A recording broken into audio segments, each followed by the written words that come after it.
Hello friends, कैसे हैं आप सब लोग। स्वागत है आप सबका मेरे चैनल पे। आज हम इंटीग्रल इक्वेशन का नेक्स्ट लेक्चर स्टार्ट करने जा रहे हैं। पिछले लेक्चर में हमने कुछ important questions and orthogonality of eigen function के बारे में देखा था, ठीक है। उस पर बेस्ड क्वेश्चन रह गए थे ऑर्थोगोनलिटी पे, तो हम आज उस पर बेस्ड क्वेश्चन देखते हैं, ठीक है। CSR नेट में उस पर बेस्ड क्वेश्चन कैसे आते हैं, तो हम स्टार्ट करते हैं, ठीक है। देखो क्वेश्चन नंबर 1 है, let λ1 and λ2 to be eigen numbers. इसको कैरेक्टरिस्टिक नंबर भी आ सकता है, ठीक है, कंफ्यूज नहीं होना, बता रखा था। Eigen numbers and characteristic number भी बोल सकते हैं। एंड f1 f2 के देखें कॉरस्पॉन्डिंग आइगन फंक्शन देखें, ठीक है। इसको आइगन फंक्शन या कैरेक्टरिस्टिक फंक्शन भी आ सकता है। फॉर द होमोजेनियस, हमें इंटीग्रल इक्वेशन कैसे देखी है, होमोजेनियस इंटीग्रल इक्वेशन देखी है, ठीक है। 5x = λ 0 to 1 xt plus 2x² 5t dt, ठीक है। ये देखा है। देन हमें बताना है λ1 λ2 क्या होगा, λ1 λ2 निकालना है इसमें, और हमें क्या निकालना है 0 to 1 f1x f2x क्या होगा, 1 होगा या 0 होगा, ठीक है। अगर हमने पिछले लेक्चर में थ्योरम देखी थी, अगर हमारे पास जो हमारे आइगन जो हमारी लैम्डा है वो क्या है, डिस्टिंक्ट आए, तो हमारे उसके करस्पॉन्डिंग आइगन फंक्शन क्या होंगे, ऑर्थोगोनल होंगे। ऑर्थोगोनल मतलब जो उनका प्रोडक्ट और इंटीग्रेट करेंगे तो क्या आएगा, 0 आना चाहिए, ठीक है। तो देखते हैं यहाँ पर से, देखो यहाँ पर देखो ऑप्शन, देखो पहले तो ऑप्शन देख लो। देखो यहाँ पर के देखे तो मैं आइगन फंक्शन के देखे अलग अलग देखे, ठीक है, अलग अलग देखे, मतलब हमें जो आइगन वैल्यूज देखी, सॉरी ये आइगन वैल्यूज देखी है अलग अलग देखी, ठीक है। अगर सेम दे रही थी तो हमें चेक करना पड़ता कि सेम आ रही है अलग अलग आ रही है, ठीक है। यहाँ तो पहले अलग अलग देखी है, ये तो हम बाद में देखेंगे, ठीक है। तो अलग अलग देखिए, डिस्टिंक्ट देखिए, तो हमारे पास क्या आएगा, देखो आइगन फंक्शन इस पे आएगा f1 f2 आएगा, ठीक है। लैम्डा ये देखा ना, λ1 और λ2 के correspond f1 f2 eigen function देखा है। और यहाँ पे देखो ऑप्शन में देख लो, ऑप्शन से हमें क्या देखिए, डिस्टिंक्ट देखिए, तो मतलब जो हमारा आइगन फंक्शन का ये ऑर्थोगोनल होंगे, जो हमारे आइगन फंक्शन क्या होंगे, ऑर्थोगोनल होंगे। देखो यहाँ पे लिखा we know that eigen function corresponding to distinct eigen values are orthogonal, ठीक है। डिस्टिंक्ट आएंगे, ठीक है, ऑप्शन से देख लो, यहाँ पर डिस्टिंक्ट देखे हैं, तो हमारे आइगन फंक्शन भी क्या आएंगे, अलग लगाएंगे, वो क्या होंगे, ऑर्थोगोनल होंगे, ठीक है। ठीक है, तो हमारा हमने सीधा लिख देना, ठीक है। हमें अगर आइगन फंक्शन ये देखे हैं, लैम्डा अलग अलग देखे हैं, तो हमें सीधा ये ऑप्शन टिक कर देना है, ठीक है। ज्यादा सोच विचार करना नहीं है, एक ऑप्शन तो ऐसे टिक हो गया, ठीक है। अब क्या निकालेंगे, हम आइगन फंक्शन निकालेंगे, ठीक है, कौन सा होगा, ठीक है, आइगन वैल्यूज निकालेंगे, सॉरी आइगन लैम्डा निकालेंगे। अब देखो kxt क्या है, xt + 2x², ठीक है। तो f1x ले लिया मैंने, g1t और f2x² और g2 हमने 2 ले लिया, ठीक है, मतलब t की पावर 0 है यहाँ पे, ठीक है।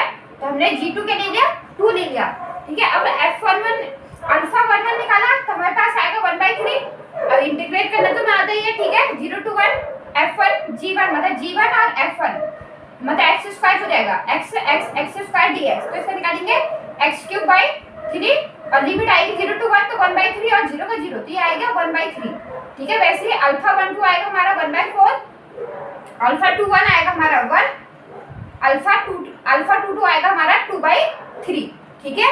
ये ध्यान देना। अब देखो यहाँ पर हमने λ1 और λ2 के बारे में हमें आइगन वैल्यूज निकालनी है, मतलब हमारा जो डिटरमिनेंट होमोजेनियस देखा है, होमोजेनियस के बाद दो होते हैं, यूनिक सॉल्यूशन और इनफाइनाइट सॉल्यूशन, मतलब नॉन ट्रिवियल सॉल्यूशन, ठीक है।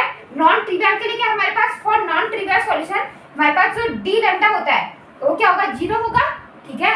जो हमारा डिटरमिनेंट ऑफ डी लैम्डा क्या होगा, 0 होगा, ठीक है। तो हम डिटरमिनेंट ऑफ डी लैम्डा लिख लेते हैं, क्या होता है 1 - λ अल्फा 11 - λ अल्फा 12 - λ अल्फा 21 और - λ अल्फा 22, ठीक है, ये होता है, ठीक है। तो हमने इसमें वैल्यू रख दी, तो आएगा 1 - λ/3 - λ/4 - λ1 - 2 λ/3, ठीक है। ये आ गया। इसका डिटरमिनेंट इक्वल टू 0, लैम्डा की वैल्यू तब तक निकलेगी ना जब हमारा डी लैम्डा का डिटरमिनेंट क्या होगा, 0 होगा, ठीक है। तो यहाँ से हमने डिटरमिनेंट निकाला, तो इसको सॉल्व करने के बाद आया हमारा λ² प्लस 36 लैम्डा माइनस 36 = 0, और जब हम इसको सॉल्व करेंगे क्वाड्रेटिक इक्वेशन बन गई, ठीक है। श्रीधराचार्य सूत्र हिंदी में श्रीधराचार्य फॉर्मूला, ठीक है, सूत्र को इंग्लिश में बोलते हैं फॉर्मूला, ठीक है। उससे हम करेंगे इसे, ठीक है, श्रीधराचार्य, ठीक है, उससे करेंगे तो हमारे पास लैम्डा आएगा -18 - 6√10 और λ2 आएगा -18 + 6√10, मतलब ए ऑप्शन यहाँ से करेक्ट, ठीक है। ये ए ऑप्शन आया हमारा, इसको सॉल्व करने के बाद क्वाड्रेटिक इक्वेशन सॉल्व करेंगे हम, तो हमारे पास ये ऑप्शन आएगा, मतलब ये आ जाएंगे λ1 और λ2, तो हमारा ए ऑप्शन ट्रू हो जाएगा। ठीक है, तो हमारे पास λ1 और λ2 डिस्टिंक्ट है, तो डिस्टिंक्ट आइगन वैल्यूज के करस्पॉन्ड आइगन फंक्शन क्या होते हैं यार, ऑर्थोगोनल। ठीक है, ऑर्थोगोनल होते हैं। ठीक है, ये इंपॉर्टेंट ये है पॉइंट। ठीक है, तो यहाँ से ऑप्शन से भी देख सकते हो, हमें अलग अलग देख के तो पहले तो सीधे ये ऑप्शन एक तो ये करेक्ट होगा ही होगा। ठीक है, अगर यहाँ पर सेम दिए रहते, ठीक है, तब तो हमें चेक करना पड़ता कि सेम आ रहे हैं अलग आ रहे हैं। ठीक है, तो हम उस पर बात नहीं कर सकते, लेकिन अलग अलग है तो हमें क्या देखना पड़ेगा, फिर अलग अलग निकालने के बाद हमें अगर सेम आ गए, ठीक है, अगर सेम लैम्डा आ गए हमारे पास, तो हमें क्या निकालना पड़ेगा, y(x) निकालना पड़ेगा। ठीक है, उसके लिए f1 f2 देखना पड़ेगा, फिर हमें क्या करना पड़ेगा, उसका प्रोडक्ट करने के बाद, इंटीग्रेट करने के बाद देखना पड़ेगा उसकी वैल्यू क्या आ रही है। ठीक है, लेकिन ऑर्थोगोनल है तो सीधा 0 हो जाएगा। ठीक है, नेक्स्ट क्वेश्चन देखो सेकंड क्वेश्चन देखो, सेकंड है लेट λ1 और λ2 सेम है, लैम्डा और λ2 के देखे आइगन नंबर्स एंड f1 और f2 के देखे आइगन फंक्शन देखे। ठीक है, और होमोजेनियस फ्रीडोर इंटीग्रल इक्वेशन देखिए। ठीक है, 5x = λ0 to 1 2xt + 4x² 5t dt।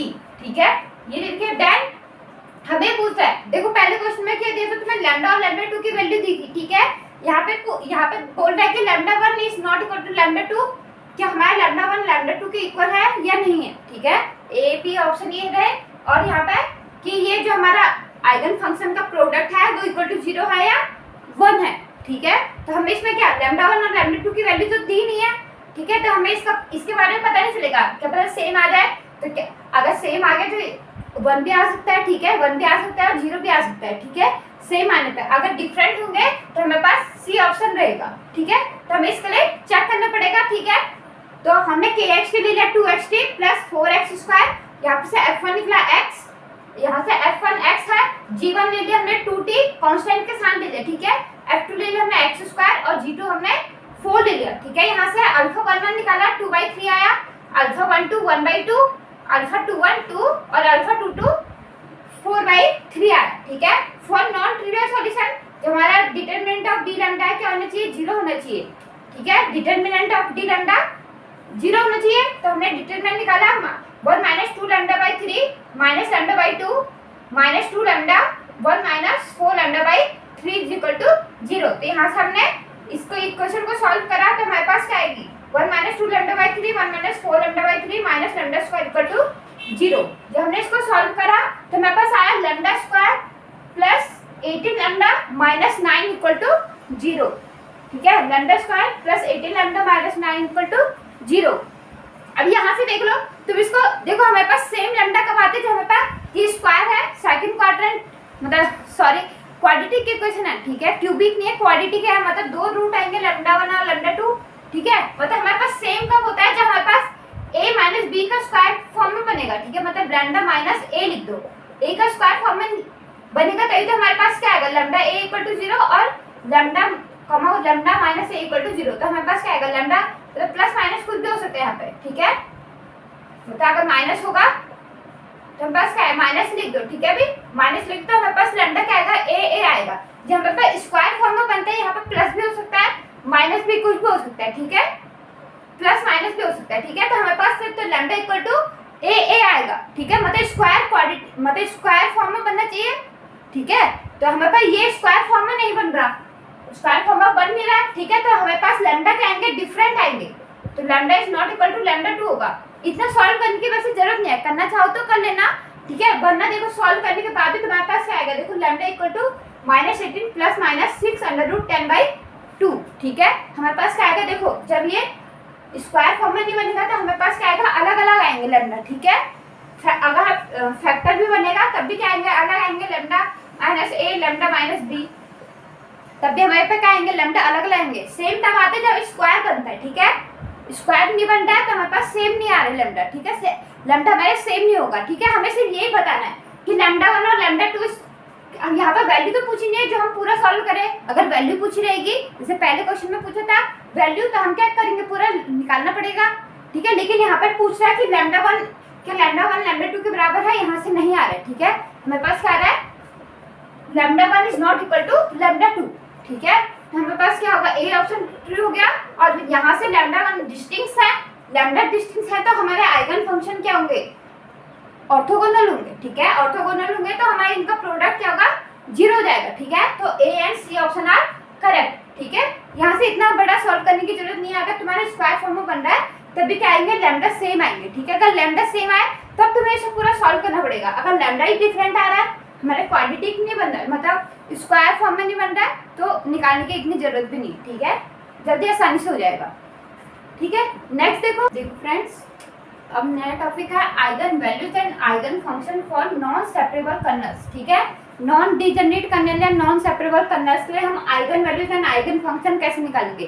ठीक है, अगर फ्रीडोल इंटीग्रल इक्वेशन दी है मैं, वो भी नॉन डिजनरेट कर्नल वाली, तो उसके लिए eigen values and eigen function कैसे निकालेंगे। ठीक है, क्वेश्चन 1 देखो, ये सारे सीएसआर नेट में आ चुके हैं। ठीक है, जो क्वेश्चन कराऊंगे मैं सीएसआर नेट में आ चुके हैं क्वेश्चन। ठीक है, लेंथी क्वेश्चन है, ध्यान से देखना है। ठीक है, इसे देखो, which are the eigen values and corresponding eigen function for the homogeneous Friedel integral equation। ठीक है, हमें यहाँ पे इक्वेशन दी नहीं है, homogeneous Friedel integral equation हमें खुद लिखनी पड़ेगी। ठीक है, whose कर्नल, हमें सिर्फ कर्नल दे रखा है, कर्नल क्या दे रखा है, kxt x plus 1 t 0 is less than x, x is less than t, और t plus 1 x कब है, जब t is less than x, x is less than 1 है। ठीक है, मतलब देखो, तो हमें क्या निकालना है, विच आर, इन सब में ऑप्शन जो हमें दे रखे हैं, इन सब में से क्या है, आइगन नंबर्स कौन से हैं, मतलब आइगन वैल्यूज कौन सी है, एंड उसके कॉरस्पॉन्डिंग आइगन फंक्शन कौन से हैं। ठीक है, ये चेक करना है हमें। ठीक है, तो देखते हैं हम कैसे निकालेंगे इसको।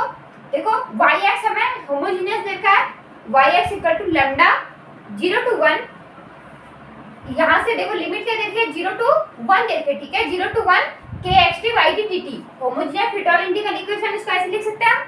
ठीक है, देखो अब तो हम yx equal to lambda 0 to x, हमें क्या करना है, इसको तोड़ देना है। ठीक है, मतलब 0 to x में kxt और x to 1 में, देखो क्योंकि हमारा इंटीग्रेशन किस में हो रहा है, t में, तो लिमिट किस में टूटी है, x में। ठीक है, 0 to x और x to 1 में।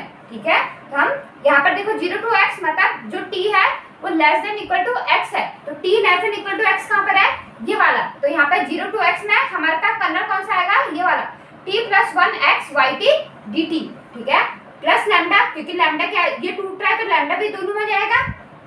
ठीक है, लैम्डा x to 1 और यहाँ पे क्या है, देखो x to 1 मतलब x is less than equal to t। ठीक है, तो इसमें आ रहा है x, कहाँ इसमें आ रहा है, तो यहाँ पर क्या होगा, colonel x plus 1 t yt dt। ठीक है, इसको निकालने के लिए हमें क्या, इसको डिफरेंशियल इक्वेशन में चेंज करना पड़ेगा। ठीक है, आइगन वैल्यूज आइगन फंक्शन निकालने के लिए हमें डिफरेंशियल इक्वेशन में चेंज करना पड़ेगा। ठीक है, तो हम क्या करेंगे, डिफरेंशिएट करेंगे और क्या लगाएंगे, लेबनिज रूल। ठीक है, स्टार्टिंग में पढ़ा तो बहुत इंपॉर्टेंट है, स्टार्टिंग में बताया। ठीक है, पहले लेक्चर में जाके देख सकते हैं। ठीक है, इससे लेबनिज रूल यूज करेंगे। ठीक है, देखो y डैश हम क्या करेंगे, डिफरेंशिएट करा y डैश x, तो हमारा लैम्डा 0 to x, ये कौन सा है, सेकंड वेरिएबल 2 वेरिएबल वाला फंक्शन है। ठीक है,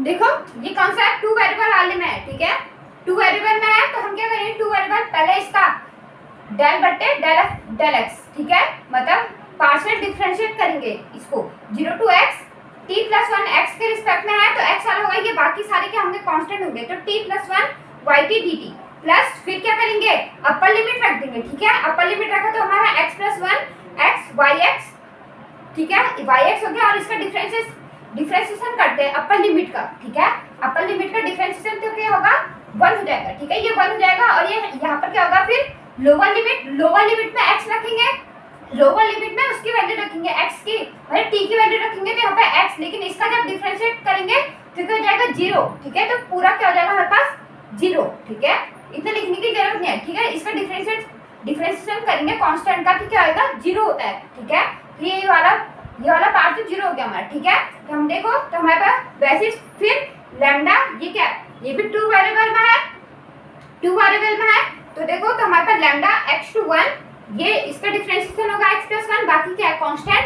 ठीक है, तो हमारे पास क्या आएगा, t yt dt प्लस, देखो इसका डिफरेंशिएशन कर दो पहले, कांस्टेंट का डिफरेंशिएशन 0, ये प्लस 0 माइनस, फिर लोअर लिमिट रखेंगे, लोअर लिमिट x रखेंगे, minus lambda x plus 1 x yx। ठीक है, और इसका डिफरेंशिएट करेंगे तो 1 आएगा। ठीक है, माइनस, अब देखो ये वाला और ये वाला सेम है, ये प्लस में है ये माइनस में है, तो ये क्या हो जाएगा कैंसिल हो गया।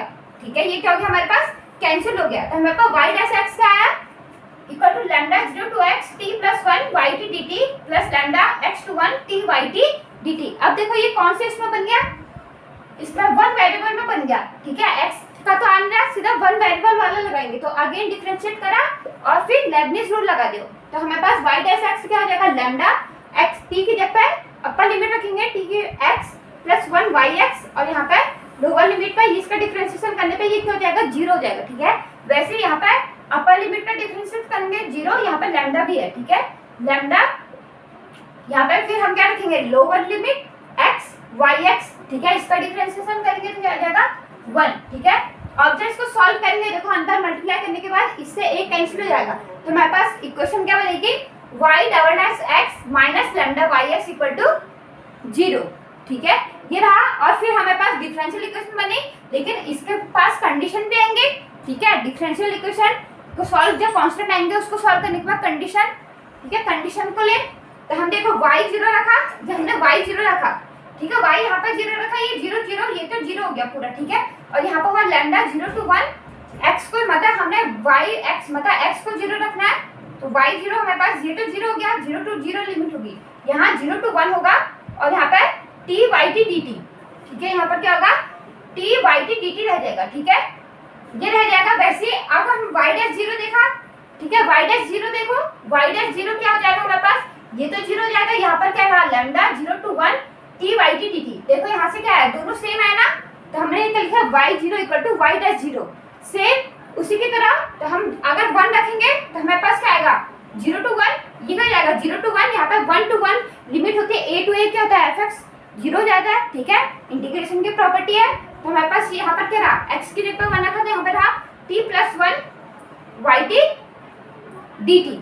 ठीक है, वैसे यहाँ पर फिर y डैश 1 रखा, तो y डैश 1 लैम्डा यहाँ पर 0 to 1 रह जाएगी लिमिट, यहाँ पर t प्लस 1 yt dt और ये क्या हो जाएगा हमारा 0।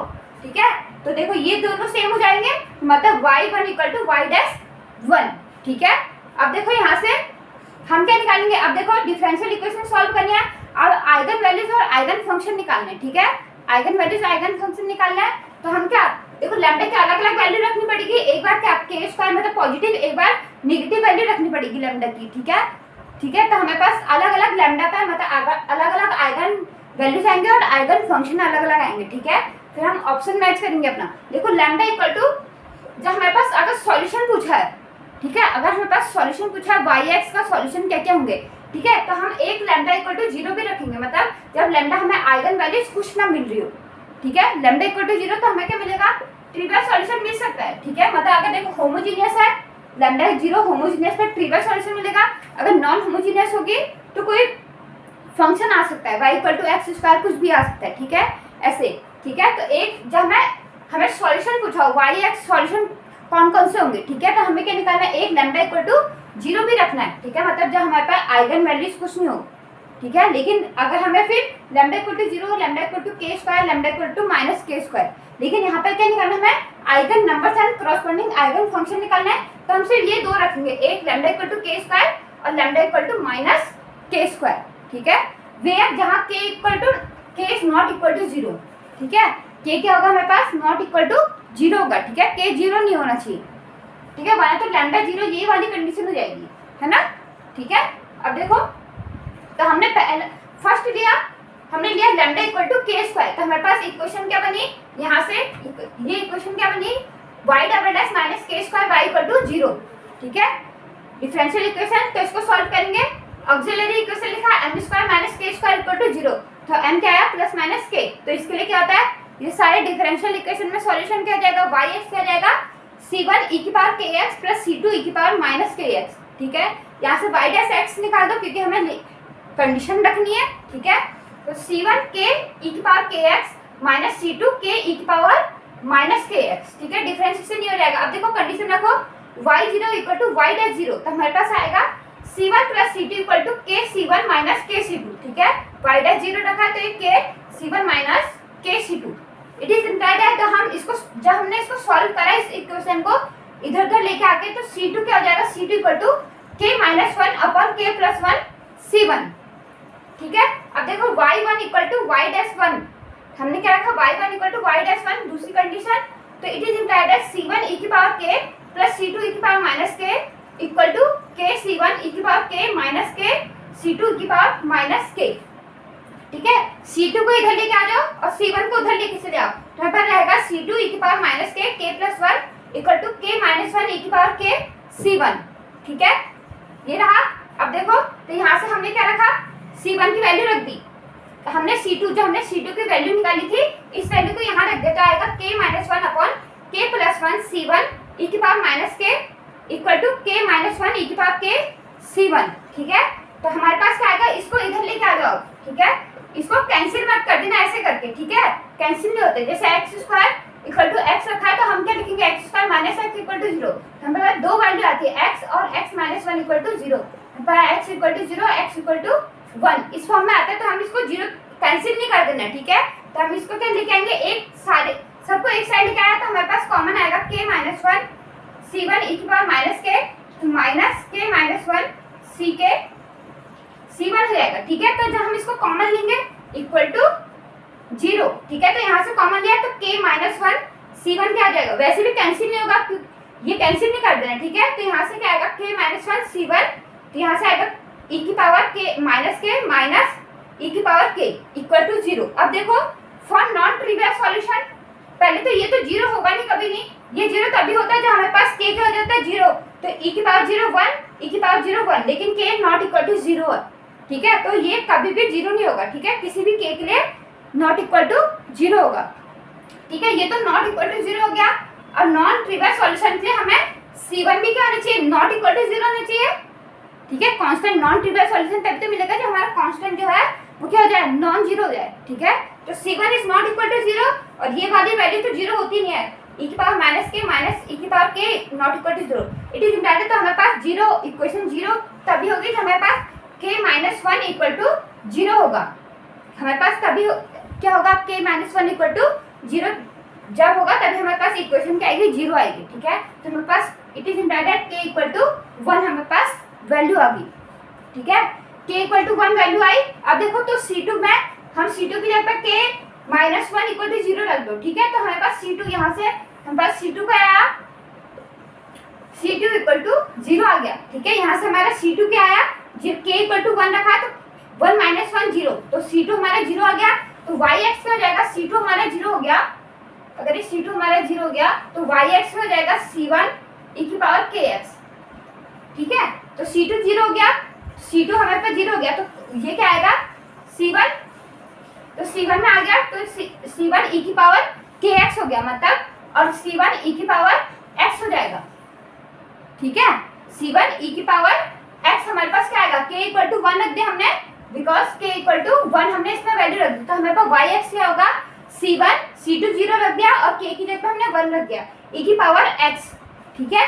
हमारे पास देखो k क्या आया, मतलब k lambda equal to k square है, मतलब 1 का स्क्वायर इक्वल टू 1, तो हमारे पास आइगन वैल्यूज क्या आई, आइगन वैल्यू इक्वल टू 1 और आइगन फंक्शन e की power x equal to e की पावर x। देखो ये वाला तो करेक्ट हो गया, निकल रहा है ना, ठीक है, आइगन वैल्यू 1 और आइगन फंक्शन e की पावर x, ठीक है, तो ये तो हमारे पास करेक्ट हो गया, ठीक है। Lambda equal to k square के लिए हमें आइगन वैल्यू मिली और आइगन फंक्शन ये मिला, ठीक है। अब lambda equal to minus k square के लिए देखते हैं, देखो आगे के देखो हमने ये निकाला था y double dash minus lambda equal to 0 y 0 equal to 0 y dash 0 equal to 0 और y1 equal to y dash 1, ठीक है, ये निकाली थी हमने डिफरेंशियल इक्वेशन और कंडीशन ये थी, ठीक है। अब हमने lambda equal to k square के लिए देख लिया था, अब lambda equal to minus k square के लिए देखते हैं, ठीक है। माइनस k स्क्वायर रखा तो y double dash plus k square y equal to 0, तो हमने इसका ऑक्सिलरी इक्वेशन निकाली m square plus k square equal to 0, तो m equal to plus minus iota k, ठीक है, कॉम्प्लेक्स रूट आ गए, ठीक है, मेरे पास कॉम्प्लेक्स आ गए, तो yx कॉम्प्लेक्स के लिए हमने yx सॉल्यूशन क्या होता था, yx equal to c1 cos kx plus c2 sin kx, ठीक है। तो y डैश हमने y डैश निकाला तो minus c1 k sin kx c2 k cos kx हो जाएगा, ठीक है। हमने कंडीशन रखी y0 equal to y dash 0, तो हमारे पास यहाँ से आया c1 equal to k c2, ठीक है। और यहाँ से y1 equal to y dash 1 से आया c1 cos k plus c2 sin k equal to minus c1 k sin k plus c2 k cos k। ठीक है, अब c1 की जगह पे k c2 लिख देते हैं हम। ठीक है, c1 की जगह पे k c2 की वैल्यू रख दी हमने, k c2 रख दिया तो k c2 cos k plus c2 sin k equal to minus k square c1 तो ये माइनस है और k c2 और आ गया इंटू k तो minus k square c2 sin k plus k c2 cos k। ठीक है, यहाँ पे क्या रहा k c2 cos k रहा। ठीक है, यहाँ से देखो ये वाला कैंसिल हो गया, k c2 cos k cancel हो गया। ठीक है, ये क्या हो रहा है, ये कैंसिल हो गया।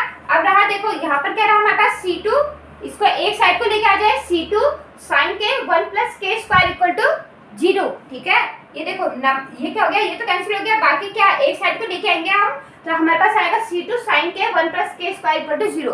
देखो 1 प्लस k स्क्वायर ये कभी भी 0 नहीं होगा, क्योंकि देखो k स्क्वायर कहाँ है, रियल नंबर से होगा। ठीक है, क्योंकि हमारी क्वालिटी की इक्वेशन जैसे होगा जैसे 1 ये y हो गया तो हमारे पास k स्क्वायर क्या होगा, हमारे पास 1 हो जाएगा। ठीक है, तो हमारे पास r क्या होता है, रियल नंबर से होता है, मतलब k क्या होता है, रियल नंबर से होता है। तो हम k square plus 1 equal to 0 करा तो k square equal to minus 1 तो k equal to plus minus iota हो जाएगा। ठीक है, लेकिन हमारी डिफरेंशियल इक्वेशन क्या हमने क्या पढ़ी है, रियल वाली पढ़ी है। ठीक है, कॉम्प्लेक्स में तो नहीं देखा हमने आज तक। ठीक है, तो हमारे पास रियल क्लियर है। ठीक है, तो हमारे पास k क्या होगा, रियल नंबर से होगा। ठीक है, कॉम्प्लेक्स से नहीं। ठीक है, तो k क्या होगा, हमारा रियल नंबर होगा तो हमारे पास 1 plus k square not equal to 0। ठीक है, तो फॉर नॉन ट्रिवियल सॉल्यूशन तो c2 तो नॉन ट्रिवियल सॉल्यूशन के लिए हमें क्या c2 is not equal to 0। ठीक है, नॉन ट्रिवियल के लिए c2 को क्या होना चाहिए, नॉट इक्वल टू 0 और 1 प्लस k स्क्वायर तो वैसे भी 0 नहीं है तो हमारे पास सिर्फ कौन सा 0 रहेगा, ये वाला sin k इक्वल टू 0। ठीक है, और sin k कहाँ पे 0 होता है, n पाई पे। ठीक है, मतलब जैसे 0 पाई 2 पाई 3 पाई। ठीक है, तो n पाई, n क्या है हमारा इंटीजर्स, जहाँ n क्या होता है हमारा इंटीजर्स होते हैं। ठीक है, इंटीजर्स पे हमारे पास sin k क्या आता है, 0 आता है, k equal to n pi हमारे ये निकल गया। ठीक है, तो हमारे पास लैम्डा देखो, lambda equal to minus k square था तो यहाँ से क्या आ गया minus n square pi square, मतलब ये क्या आ गया, हमारी आइगन वैल्यूज आ गई। ठीक है, ये क्या आ गया, हमारे आइगन वैल्यूज। और यहाँ पर वाई एक्स क्या हो जाएगा, देखो वाई एक्स का लिखेंगे यहाँ पे देखो c2 पहले तो c2 k cos kx plus c2 sin kx। ठीक है, यहाँ से हमने क्या निकाला, c2 बाहर निकाला तो हमारे पास आएगा sin kx plus k cos kx। ठीक है, अब k की वैल्यू रख दी हमने तो c2 sin n पाई x, k की वैल्यू क्या दी थी n पाई x और यहाँ पर k, यहाँ पर क्या इंटू k cos kx, मतलब n पाई cos nx, n पाई x। ये क्या आएगी हमारी, यहाँ से हम yx पे लिख ले, अगर आइगन फंक्शन लिखना है हम c2 जो कांस्टेंट है उसको हटा दे तो आएगा हमारा sin n पाई x प्लस ये y nx लिख दो इसमें, y nx क्योंकि n टर्म्स आ गए ना तो sin n पाई x और n पाई cos n पाई x। ठीक है, ये क्या आ गया हमारी आइगन फंक्शन, ये आ गए हमारे आइगन फंक्शंस। ठीक है, अलग अलग तो हमने n इक्वल टू 1 रखा तो आइगन वैल्यू क्या आएगी n इक्वल टू 1 तो हमारे पास क्या आएगा माइनस पाई स्क्वायर।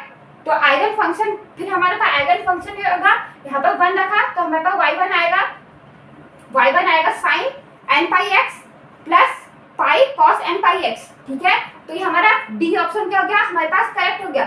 ठीक है, यहाँ पर पाई नहीं है, यहाँ पर क्या है माइनस पाई स्क्वायर sin पाई x प्लस पाई cos पाई x है। ठीक है, तो हमारे पास डी ऑप्शन क्या हो गया, करेक्ट हो गया। ठीक है, n sin n pi plus pi cos पाई x, अगर यहाँ पर पाई लिखा होता तब तो ये करेक्ट नहीं होता क्योंकि साइन के साथ पाई इंटू नहीं है। ठीक है, पाई का इंटू नहीं है साइन के साथ, सिर्फ किसके साथ है, cos के साथ है। ठीक है, तो हमारे पास क्या है, ये डी ऑप्शन क्या हो गया, करेक्ट हो गया। ठीक है, यहाँ पे sin पाई x प्लस पाई cos पाई x। ठीक है, और n इक्वल टू 2 के लिए तो आइगन वैल्यू होगी -4 पाई स्क्वायर और आइगन फंक्शन हो गया sin 2 पाई x प्लस 2 पाई n के जगह पे 2 पाई, n के जगह पे 2 रखा है तो 2 पाई cos 2 पाई x। तो देखो यहाँ पर क्या आ रहा है, यहाँ पर पाई आ रहा है लेकिन यहाँ पर पाई नहीं है तो ये तो पहली गलत होगी, यहाँ पर 2, यहाँ पर पाई लिखा है, यहाँ पर क्या आना चाहिए 2 पाई आना चाहिए। ठीक है, तो ये भी ये गलत है। ठीक है, वैसे पाई स्क्वायर, लेकिन पाई स्क्वायर तो आएगा नहीं। ठीक है, जो हमारे पास k स्क्वायर के लिए था lambda equal to k square के लिए सिर्फ हमारे पास एक ही आ रहा था। ठीक है, इस फॉर्म में तो आ नहीं था, और यहाँ पर भी हमारे पास नेगेटिव है जिससे कभी पॉजिटिव तो होगा नहीं, तो ये भी क्या हो गया हमारा, कैंसिल हो गया। ठीक है, तो हमारे पास सिर्फ A and D option are correct. ठीक है, ए और डी ऑप्शन हमारे पास करेक्ट रहेंगे। ठीक है, थैंक यू फ्रेंड्स, आज के लिए बस इतना ही। अगर आपको वीडियो अच्छी लगी हो please like share and subscribe. Next lecture में हम इसी टॉपिक को आगे बढ़ाएंगे। ठीक है, इसी पे इम्पोर्टेंट और क्वेश्चंस हैं उनको सॉल्व करेंगे। ठीक है, बड़ी लेंथी क्वेश्चंस है, ध्यान से करना है इनको। ठीक है, घर पे मिस्टेक होगी तो पूरा ही गलत हो जाएगा। ठीक है, तो थैंक यू, आगे हम नेक्स्ट लेक्चर में मिलते हैं।